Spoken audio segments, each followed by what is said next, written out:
Om namo Bhagavate Vasudevaya. Om namo Bhagavate Vasudevaya.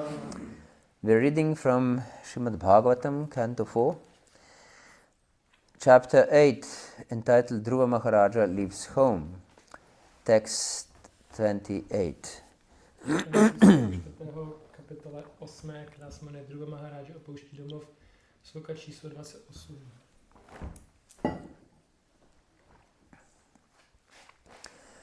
Vikalpe vidyamane pi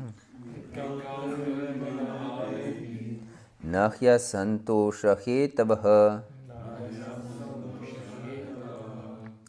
pumso mohamriti bhinna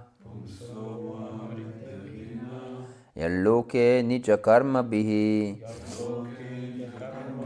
vikalpe alternation Střídání.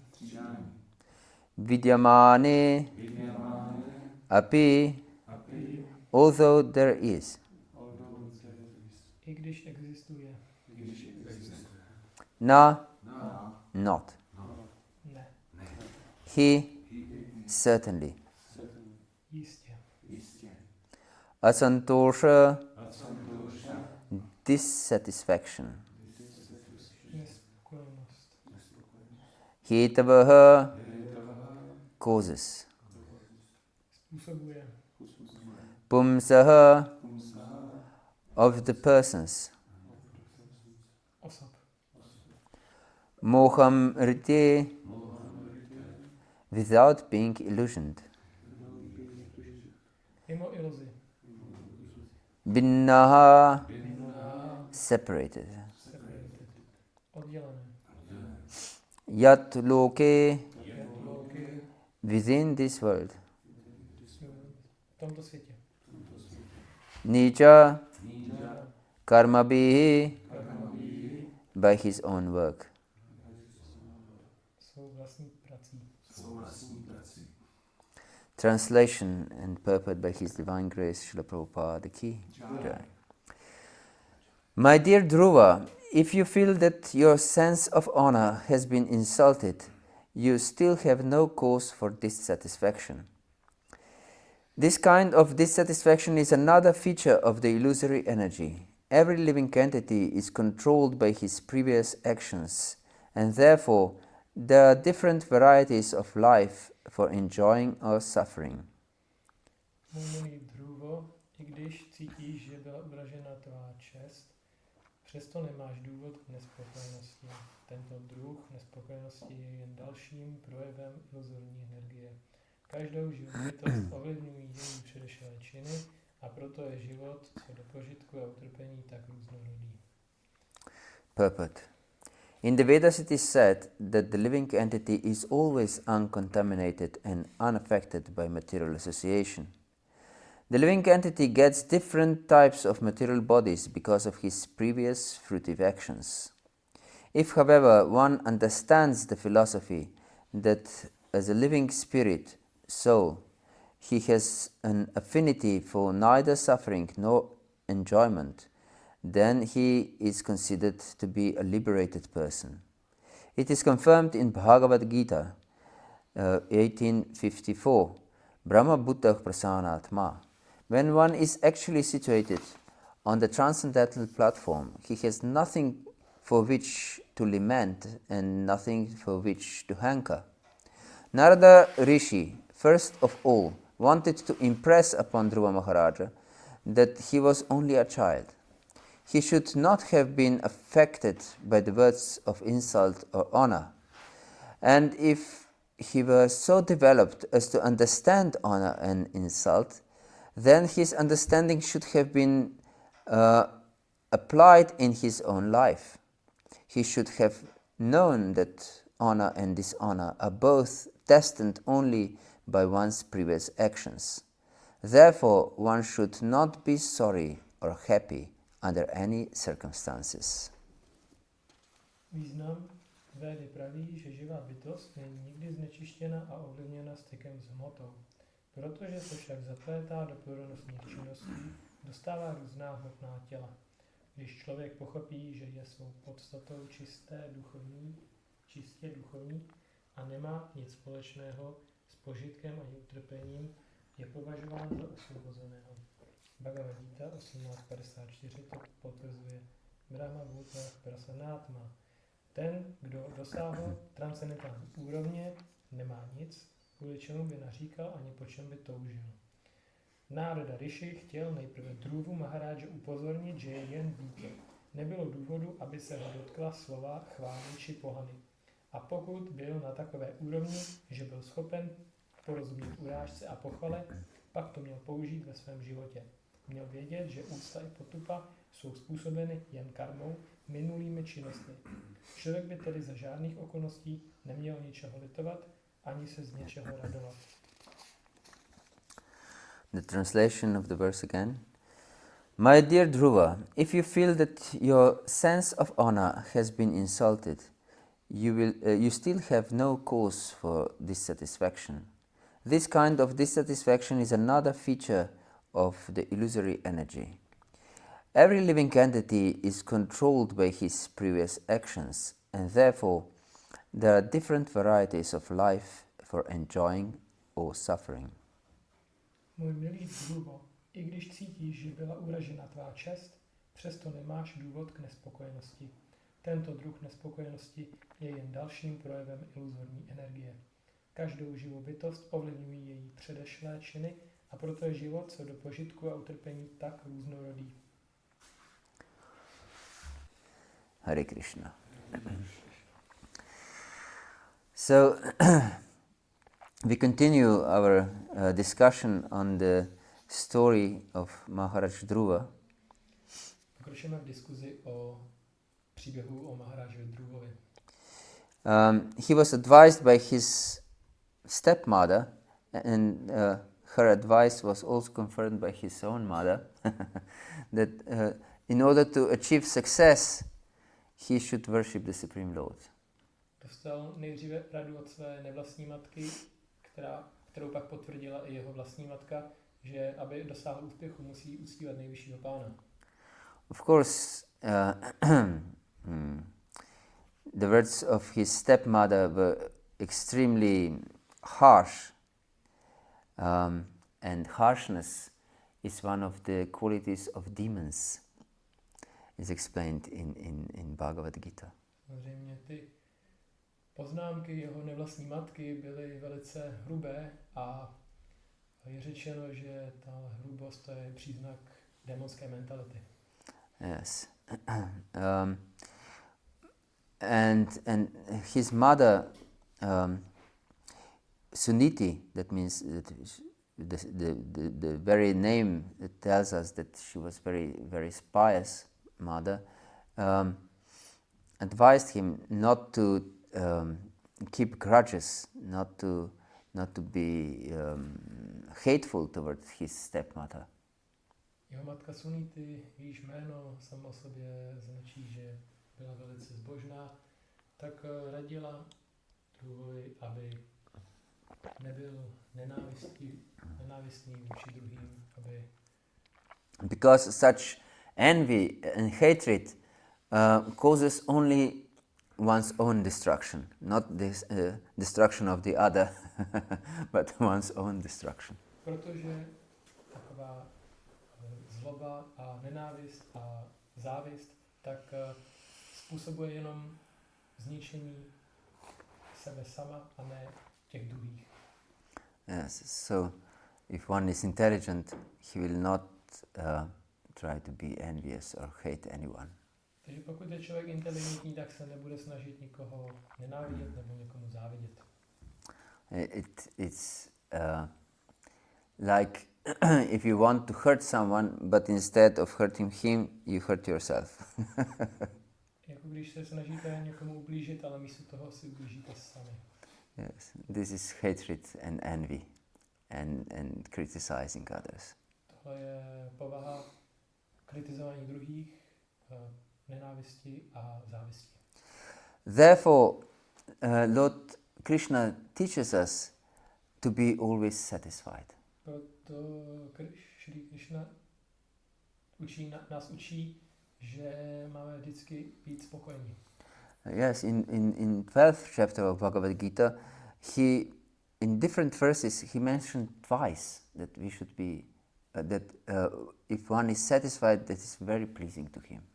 12. kapitola Bhagavad-gity v různých verších on píše, že je velice potěšen, když je oddaný šťastný. He says, santushta satatam yogi yatatma dridhanishchaya. Yes, he's always satisfied. And in 17th chapter, he says that satisfaction is the austerity of the mind. Tam píše, že když je právě ten oddaný šťastný, tak spokojený, tak dobře. A na jiném místě Bhagavad-gitě tak se popisuje askeze mysli, že to je vlastně spokojenost. Yes. Manah prasadah saumyatvam maunam atma vinigraha bhavasam shudriti tat tapo manasam uchati.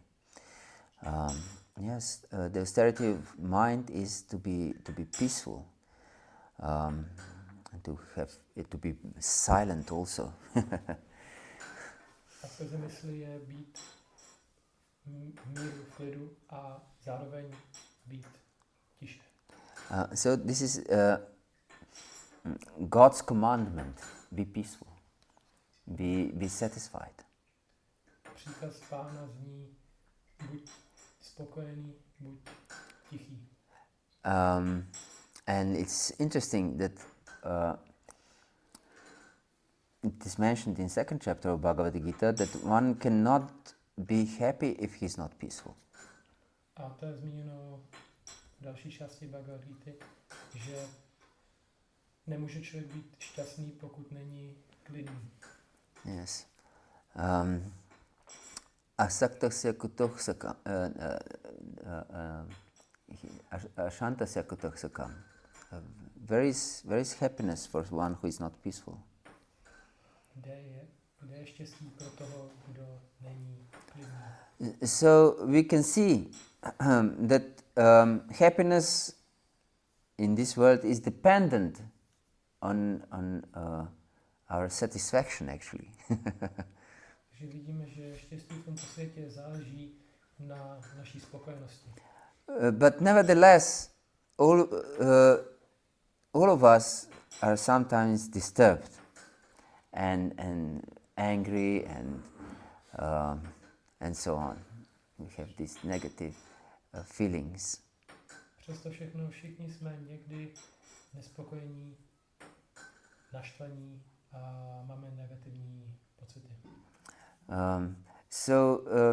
If we think deeply, it's crazy, because if we are not peaceful and if we are angry and envious, and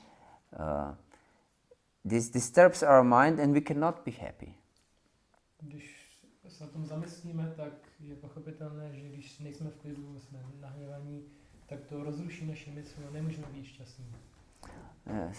So instead of wanting to be happy, we purposefully are dissatisfied. We are not happy. Místo toho, abychom byli šťastní, tak naschvál jsme nešťastní. And this is all because of false ego. To je všechno díky falešnému egu. Yes. For example, if you insult a sleeping person, he will not be disturbed. Například, když urazíte spícího člověka, tak on nebude rozrušen. And when he wakes up, he will be glad to see you, for example. A když se probudí, tak on přesto bude rád vás vidět. Yes. But if he knew that you were insulting him, he would be extremely disturbed. Ale kdyby věděl, že vy ho urážíte, tak by byl hodně znepokojen. So, or if you insult someone in the language he doesn't understand, he smiles and he's not affected at all. Nebo když někoho urazíte jazykem, kterým nerozumí, tak se usměje a nevadí mu to. Yes. So he's satisfied. But if he understands the language, he's immediately dissatisfied. Takže je spokojený, ale kdyby tomu rozuměl, tak i hned bude znepokojený. Actually, the circumstances are completely the same. Outward circumstances. Ty vnější podmínky jsou stejné. But because his false ego is hurt, he completely he accepts the situation in completely different way. Ale díky tomu falešnému egu, tak ta situace je vnímána úplně jinak. So spiritual knowledge teaches us how not to be affected by outward circumstances. Duchovní poznání nás učí, jak nebýt rozrušen náročnými situacemi. Jai Shri Gaura Nitai ki jai. Yes, this is very important to understand. To je velice důležité tomu porozumět. And therefore, Lord Krishna, from the very beginning of Bhagavad-gita, of his teaching to Arjuna, he says, Matras prashastu kanta sitoshna sukha dukkata agama payano nityas tam titikshasva bharata. There are many different influences which we face every day, but we should be able to tolerate them and be peaceful in all circumstances. Během dne přichází mnoho různých vlivů, ale měli bychom být schopni je tolerovat. Různé situace. Yes. In these different dualities of this world. A duality tohoto světa. Like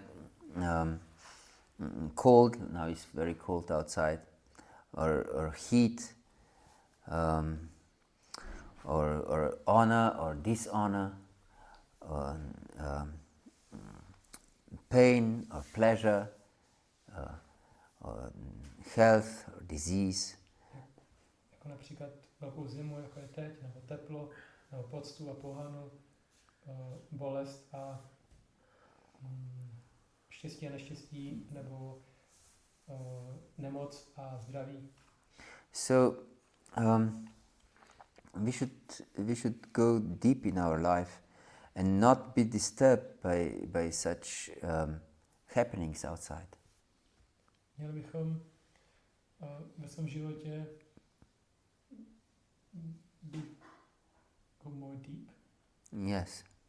Měli bychom jít hloubš a not to be disturbed by outside happenings.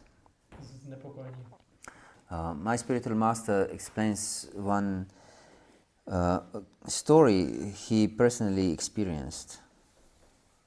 A můj duchovní mistr vysvětluje jeden příběh, který osobně zažil.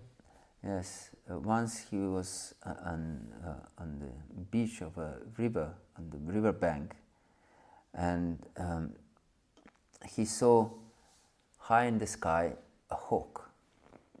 Byl na nějaký pláži u nějaké řeky a viděl na nebi orla. Yes, it was actually Ganges river. Byla to skutečně Ganga. And this hawk was circling around. A ten orel tak on kroužil kolem. And then he slowly starts to descend in these circles. A pak pomalu začal sestupovat v kruzích. And then he was really close to a river, I don't know, a few meters above the river. A když už byl pár metrů nad řekou. And then suddenly he plunges into the river, and there was a great skirmish underwater. Tak se potopil do té řeky a byla tam jako taková rozbroj. And then hawk came out of the river with big fish in his talons. A pak ten vyletěl z té vody s velkou rybou ve svých drápech. And this fish was helplessly flapping, but he couldn't escape the grip of a hawk. Ta ryba bezmocně se tam prskala a proto She couldn't escape the grip of a hawk. Z jeho sevření. And this fish was swimming in these waters from the beginning of life. Tahle ryba, ona v těch vodách plavala od začátku života. Yes. And this day she was swimming like any other day. Tenhle den tak ona plavala stejně jako jakýkoliv jiný den. And she didn't perceive anything strange in this day. A nepřišlo jí nic zvláštního na tomto dni. So the same is in our life. We live our life daily, all the same. Every day, more or less the same. Podobně je to s naším životem, každý den žijeme přibližně stejně. And we are used to our daily routine. A jsme zvyklí na naši denní rutinu. And we are not so concerned about these happenings usually. A tolik nás nezajímá tohle štěstí. But we cannot know when the hawk of destiny will take us out of our life, our usual life, and will just suffer. Ale nevíme, kdy ten orel osudu nás vytáhne z toho denního života. Yes, life can be cruel. A z toho života utrpení. A protože tento život může být velice krutý. I know personally 2 devotees who just dropped dead.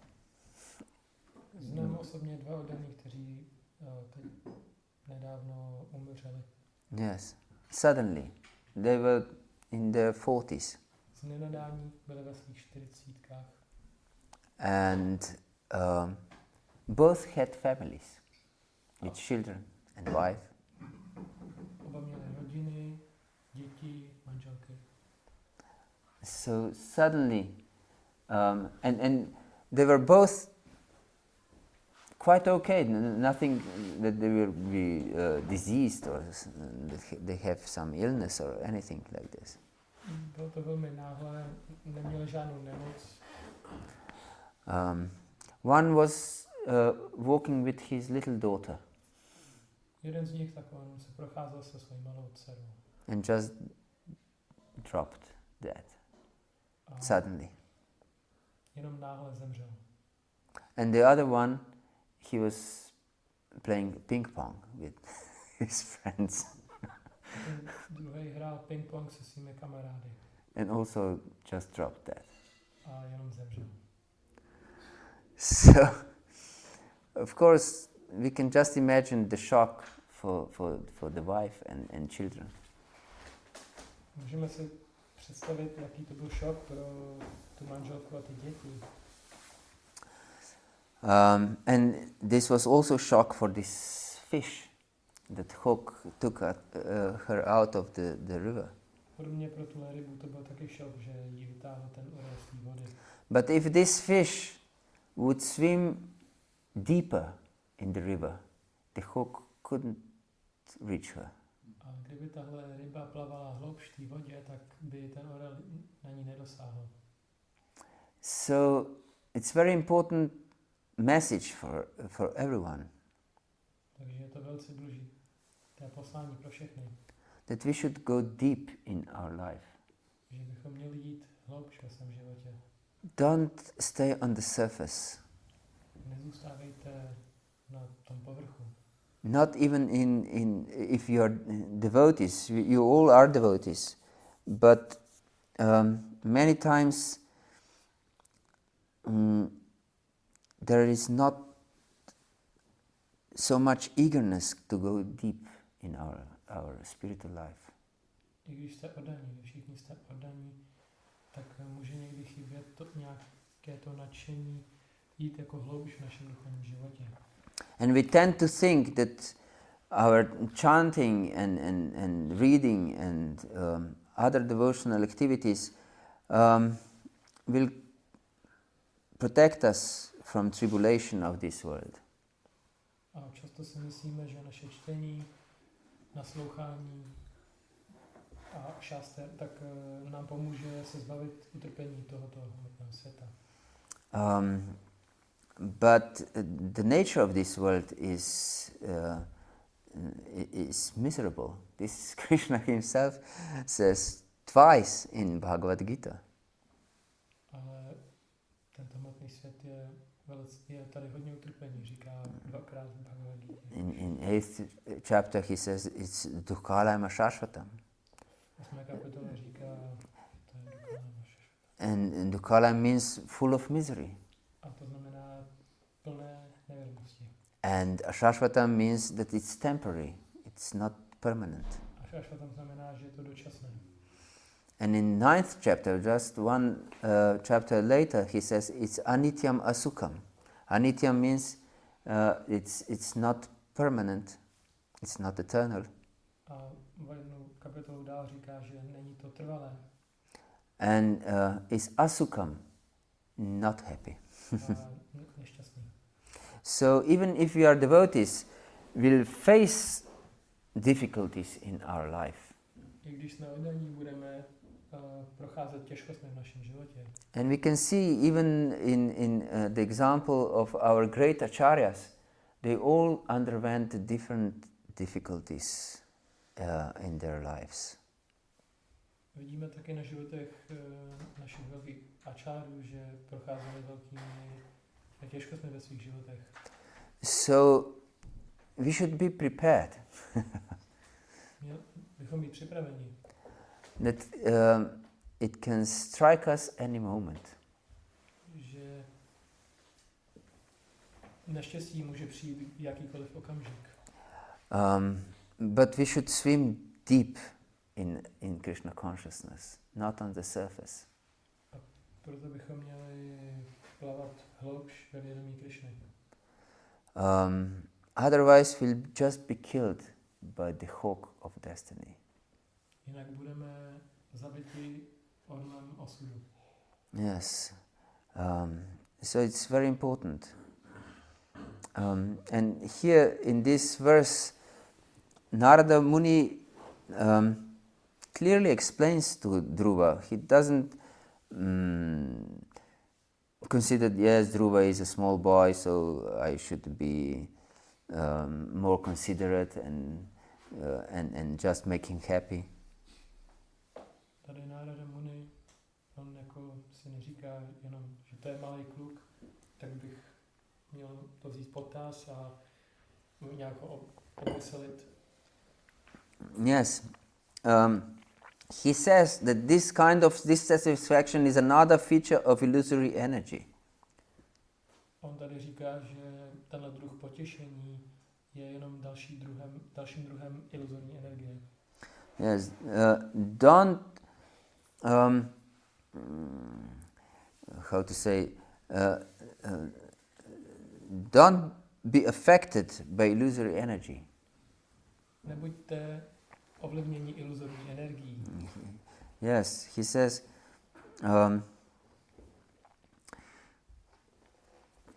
because illusory energy is just meant for two things, enjoying or suffering.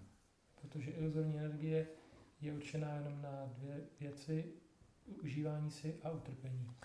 And you should not seek material enjoyment because material enjoyment means material suffering. Neměli bychom vyhledávat materiální požitek, protože ten vede k materiálnímu utrpení. Because material enjoyment is just another face of the same coin as suffering. Protože materiální požitek je vlastně druhá strana té mince materiálního utrpení. The very moment we grab for enjoyment in this world, we at the same time we grab also suffering. Ve stejnou chvíli, kdy se dotkneme materiálního požitku, tak se dotýkáme zároveň materiálního utrpení. Yes. Yehi salsparshasha bhoga dukkha yonaya ivati adyantavanta kante natishvaramati buddha. Those who are intelligent, they don't seek pleasure in this world. Ti, co jsou inteligentní, tak oni nehledají štěstí v tomto světě. Yes, because the very pleasures give birth to suffering. Protože tyhle požitky, tak z nich se rodí utrpení. Yes. So we should be intelligent enough and follow the instruction of our spiritual masters. Proto bychom měli být dost inteligentní a následovat své duchovní mistry. Yes. And here Prabhupada explains that we should have no affinity for neither suffering nor enjoyment. Tady Šrila Prabhupada popisuje, že neměli bychom mít žádnou přitažlivost ani pro utrpení, ani pro požitek. Yes, it is explained in 5th chapter of Bhagavata-dharma. Na prakrishet priyam prapriya nodvijit praprya priyam. Stira buddhira samudo brahmavid brahmanistita. That he who doesn't rejoice in happy circumstances and he's not lamenting in adversaries, he can be situated in spiritual consciousness. V 5. kapitole Bhagavad-gity se píše, že ten, kdo se neraduje, když něco získá dobrého a zase nestrádá, když něco špatného se děje, tak ten může získat nějakou nevědomí. Yes, but we have these material bodies who and senses and mind and intelligence and false ego who force us, these elements force us to material enjoyment and in these conceptions of honor, dishonor, satisfaction, dissatisfaction. Přesto my máme ty hmotné prvky tohoto světa, to falešné ego, inteligenci, mysl a smysly a ty nás nutí právě si užívat nebo trpět. Yes, they force us to perceive these dualities of this world and be affected by them. A nutí nás vnímat ty duality tohoto světa a být jimi ovlivněni. So, what is the solution? A co je řešení? What do you think? Co myslíte?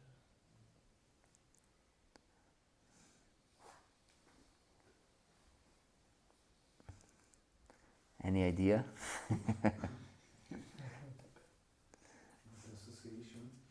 Good association? Yes, but what will good association do to our state of existence? Dobrá společnost může pomoct, ale co to pomůže, co to udělá? That we are going deeper. If we associate with sadhus, our understanding and everything will change. Yes, this is very important point actually. To znamená, že jdeme hloubš, združíme se sádvy a jo, tohle je velice důležitý bod. Yes, because Prahlad Maharaj explained to his father actually, Hiranyakashipu, Neshamati stavat rukragramin sparshatanata pagamo yadrataha. Mahiyasam padarajobishikam niskinchananam nemirinditayavat. That you cannot give up these unwanted things, these anarthas, if you don't take bath in the dust of great devotees. He said to Hiranyakashipu, you should take bath in the dust of the devotees, of your enemy. Prahlada Maharaja vysvětluje Hiranyakashipovi svému otci, že nemůžeš se zbavit utrpení, pokud se nevykupeš v prachu od velkých oddaných. Yes, from their feet, in the dust from their feet. Prachu z jejich nohou. Yes. So yes, this is important. First of all, what we'll get in this association is that we'll understand that we're helpless. První, co získáme z takové společnosti, je, že pochopíme, že jsme bezmocní. Because as long as we have material consciousness, we think, I'm the doer. I'll succeed in this life. Protože do té doby, co si udržujeme materiální vědomí, tak si myslíme, já jsem konatel, já uspěju v tomto životě. But this is illusion. Ale tohle je iluze. No one has ever succeeded by his own power. Nikdy nikdo neuspěl po svým vlastním přičiněním. No one even learned how to walk on his own, actually. Nikdo se ani sám nenaučil chodit. Yes, or to speak.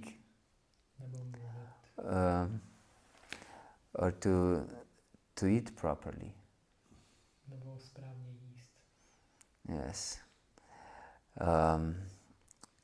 So yes, and so we in proper association we understand I'm completely helpless. A ve správné společnosti my chápeme, že já jsem zcela bezmocný.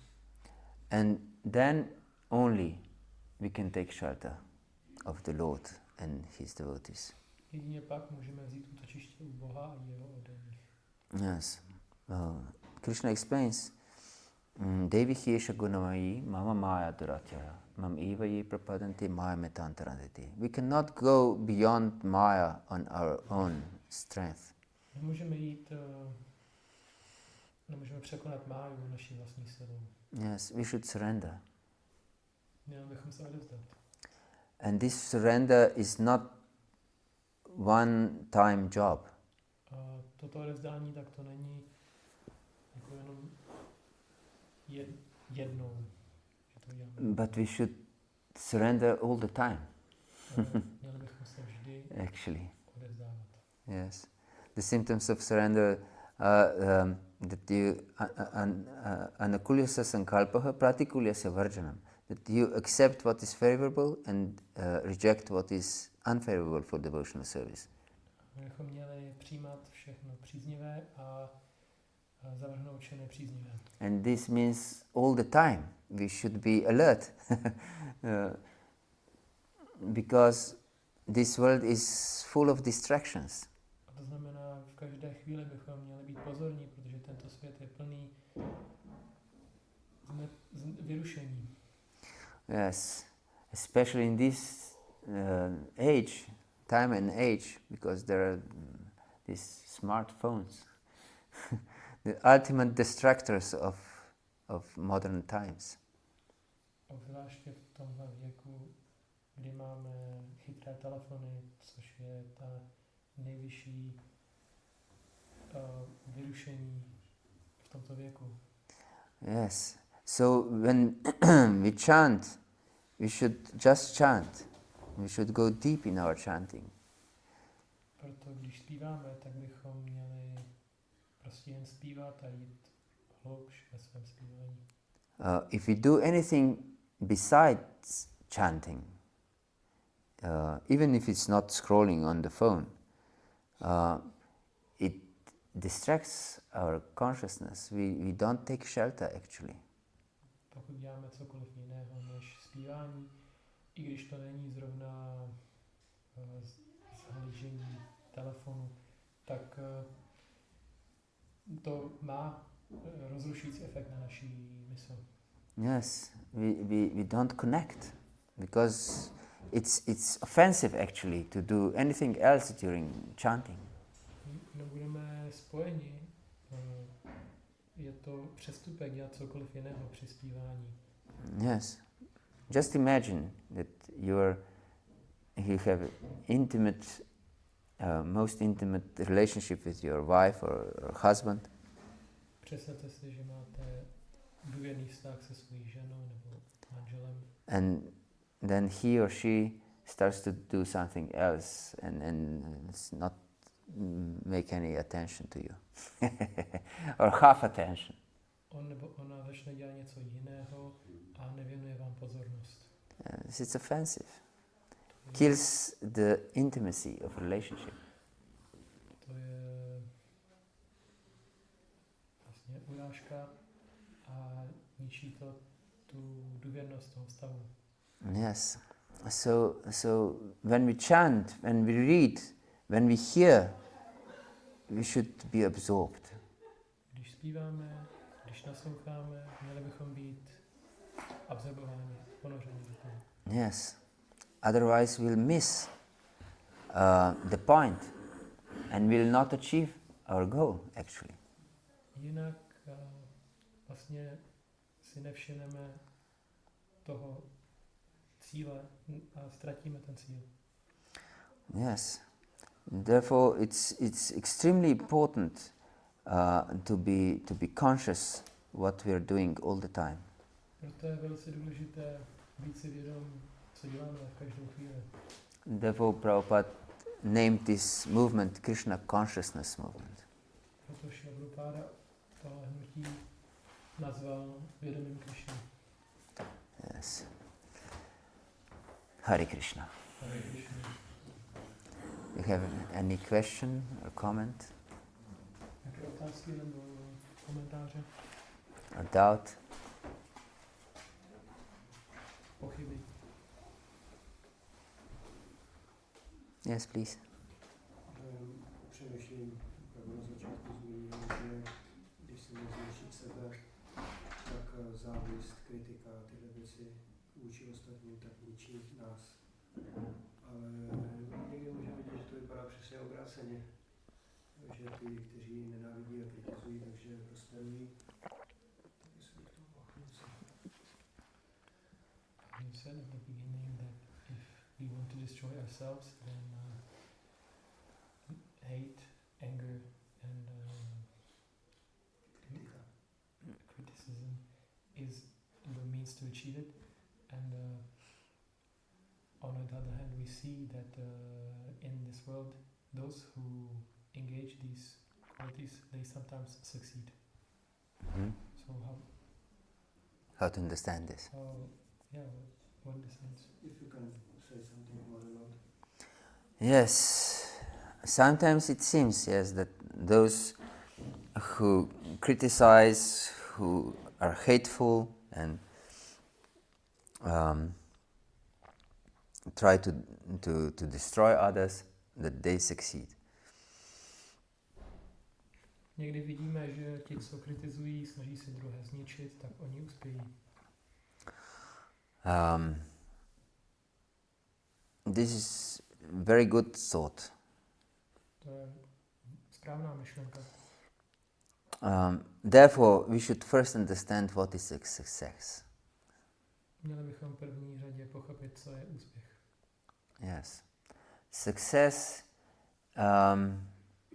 is not to be rich or famous or feared. Úspěchem není být bohatý, slavný, anebo obávaný. Real success is to become immortal. Skutečný úspěch je stát se nesmrtelným. Yes. And to actually be happy. A být skutečně šťastný. Yes, this is our nature, to be happy. Protože to je naše povaha být šťastný. Yes, Jivaras Anandamayo Vyasat, we are by nature we are happy. A svojí povahou, tak my jsme šťastní. And actually whatever we do, whatever we say, whatever we think, if we know it or not, is just searching for happiness. A cokoliv děláme, cokoliv myslíme, tak je to ve skutečnosti jenom ta honba za štěstím. But those who criticize, those who are envious and insult others, I have never met in my life, and I'm not so young anymore, no one who does this that he or she would be happy. Ale ti, co kritizují, nenávidí, tak neznám nikoho ve svém životě, kdo takhle získal štěstí. Yes. So they miss their goal. Takže oni ztrácí ten cíl. So what kind of success is this? A jaký druh štěstí je? Úspěchu tohle je. It's more or less curse. Je to víceméně spíš kletba. Yes. More than success is a curse. Více než štěstí, tak to je kletba. So if one really wants to achieve success, he should be as our acharyas and shastras are teaching us. One should be Trinadapi Sunichana Tororiva Krišnův Amanina Manadina Kirtanyak Sadahari. Šastry nás učí, že člověk by měl být pokojnější než tráva na ulici, Yes. a tolerantnější než strom. Yes. As he said, and also for English-speaking devotees, we should be more humble than a blade of grass and as tolerant as a tree, and not expect honor for ourselves. Yes, amanina. Neměli bychom očekávat úctu pro sebe. Yes, because if we expect any honor from others, then we'll suffer dishonor so many times. Pokud očekáváme úctu od druhých, tak to přináší utrpení. Yes, we'll experience dishonor. Tak to vlastně budeme cítit pohanu. Yes, and Krishna says that for one who is respected, dishonor is worse than death. In the second chapter of Bhagavad-gita. Krishna říká v Bhagavad-gitě, že ten, kdo vlastně očekává kdo hledá tu úctu, tak pro něj pohana je horší než smrt. Yes. So, what kind of success is this? If one achieves a certain position in this society, or he becomes wealthy, or anything like this, glorified in the societies of dogs and hogs, as Prabhupada says. Proto jaký má smysl takové jako podsta ve společnosti, v té materiální společnosti jako svedených a zvířat a prasat a psů. Yes. He may be glorified by some animal, but we see that he missed his own goal actually. Možná vidíme, že může dosáhnout toho, že nějakým zvířetem bude opilován, ale ve skutečnosti přišel o ten svůj cíl. But even if he achieved these different successes, we can say, they will be all taken away. A i když dosáhne těchto různých úspěchů, tak on o všechny zase přijde. Yes. So these successes, material successes, are just useless. Takže tyhle materiální úspěchy jsou k ničemu. Yes.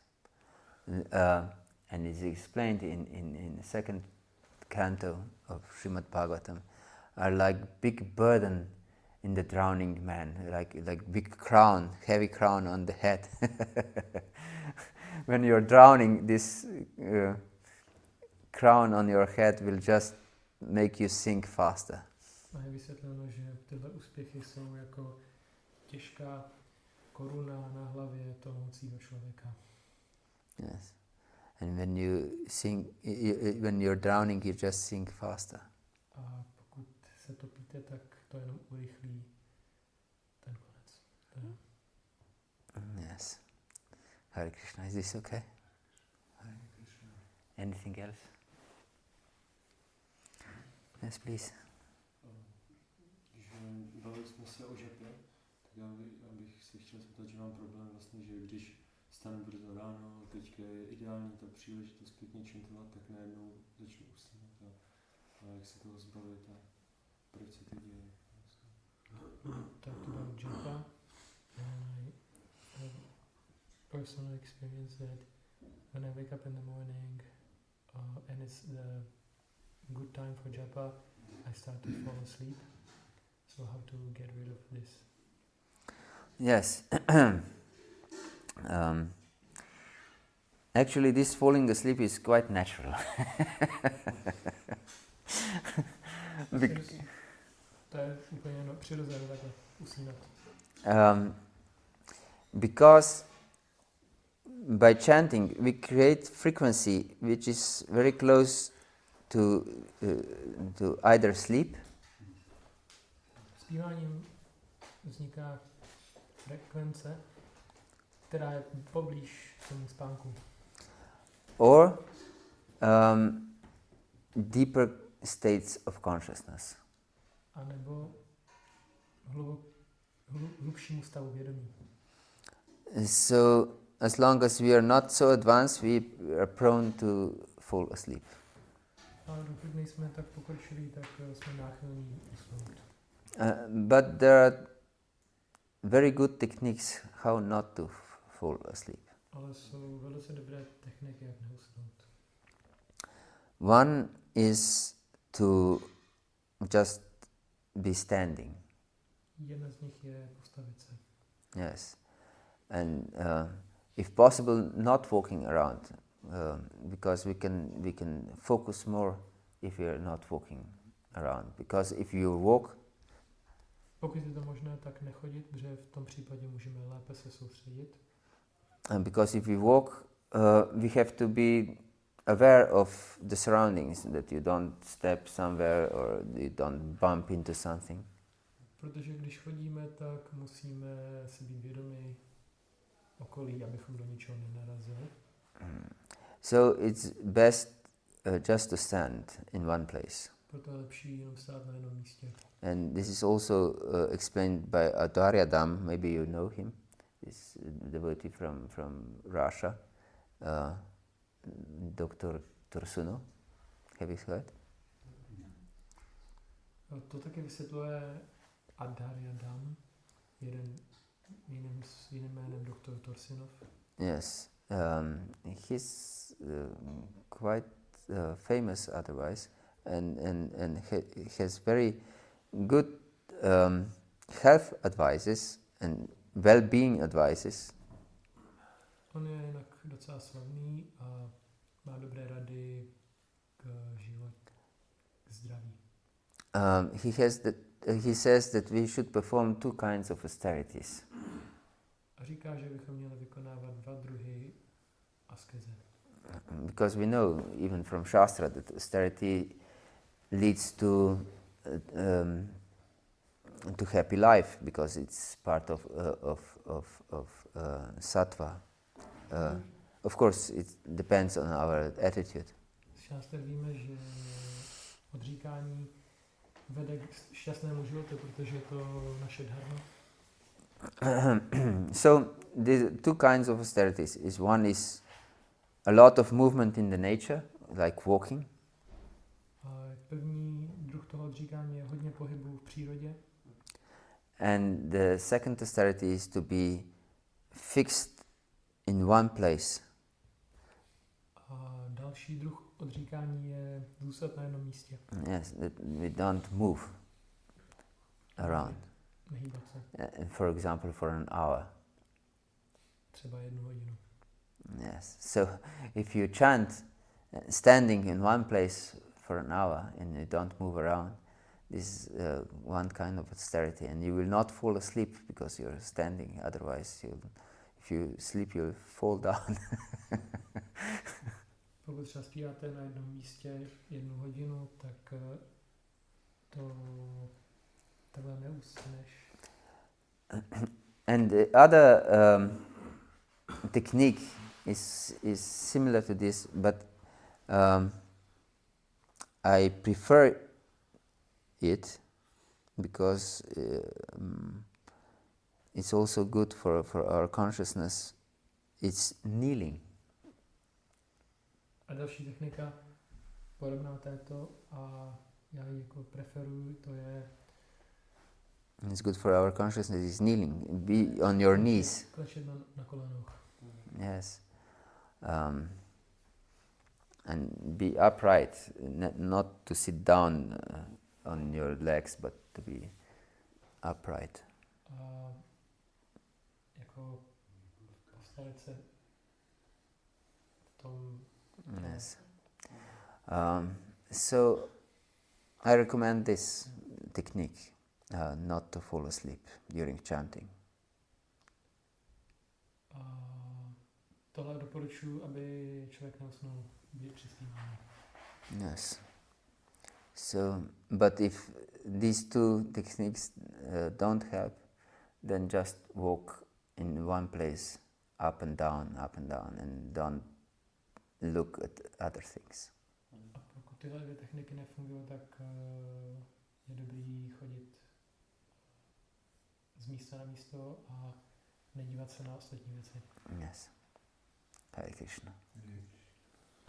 Já jsem chtěl zeptat, jestli jsem to správně pochopil, tak když budeme na Japavolk do přírody, tak to je taky celkem dost nepozorné, že? Protože si nedokážu představit, když jdu do přírody a teď jako je furt na co se dívat, takže to je pro mě nepozorné.